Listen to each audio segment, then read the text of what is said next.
പോത്താങ്കണ്ടം കോൺഗ്രസ് കമ്മിറ്റിയും പ്രിയദർശിനി പ്രവാസി കൂട്ടായ്മയും ചേർന്ന് പോത്താങ്കണ്ടത്ത് നിർമ്മിച്ച MTP മുഹമ്മദ് കുഞ്ഞി സ്മാരക വെയിറ്റിംഗ് ഷെഡിൻ്റെ ഉദ്ഘാടനം DCC സെക്രട്ടറി രഞ്ജിത്ത് നാറാത്ത് നിർവഹിച്ചു. പ്രേമരാജൻ അധ്യക്ഷനായി. KPCC മെമ്പർ കരിമ്പിൽ കൃഷ്ണൻ മുഖ്യാതിഥിയായിരുന്നു. ഹനീഫ TP, ഉമ്മർ പെരിങ്ങോം, മഹേഷ് കുന്നുമ്മൽ, രവി പൊന്നമ്പയൽ, രാജൻ മാഷ്, KM കുഞ്ഞപ്പൻ, TV കുഞ്ഞമ്പു നായർ, ദാമോദരൻ നമ്പീശൻ, സുധീർ ബാബു, തങ്കമണി, രാജീവൻ, ഡെൽജോ, ഫാസിൽ, ഹനീഫ, ഗഫൂർ പോത്താങ്കണ്ടം തുടങ്ങിയവർ സംബന്ധിച്ചു.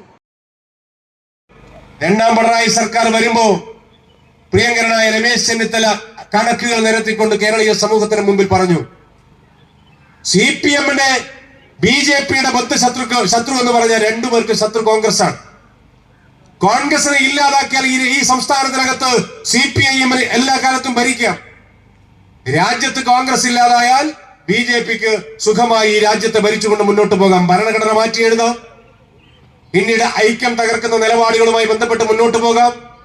ഏത് വിശ്വാസികൾ വിശ്വസിക്കുന്ന ഏത് സ്ഥാപനത്തിന്റെ മുന്നിലും പോയി കുഴിച്ചെടുക്കാനും വിഗ്രഹങ്ങൾ എടുക്കാനും ആരാധനാലയങ്ങളെ ഇടിച്ചു നിരത്താനുമുള്ള അവകാശങ്ങൾക്ക് വേണ്ടിയുള്ള നിലപാടുകൾ സ്വീകരിക്കും. നമ്മൾ കണ്ടില്ലേ, ഇന്ത്യയിലെ കോൺഗ്രസ് നേതാക്കന്മാര് സുപ്രീം കോടതിയുടെ മുമ്പിലേക്ക് പോവുകയാണ്.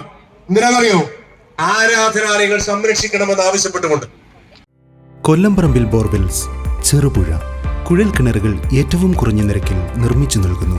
Master drilling, tractor drilling, ഇൻവെൽ drilling.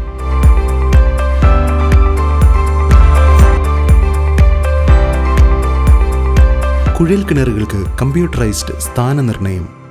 Kerala സർക്കാർ അംഗീകൃത ഏജൻസി.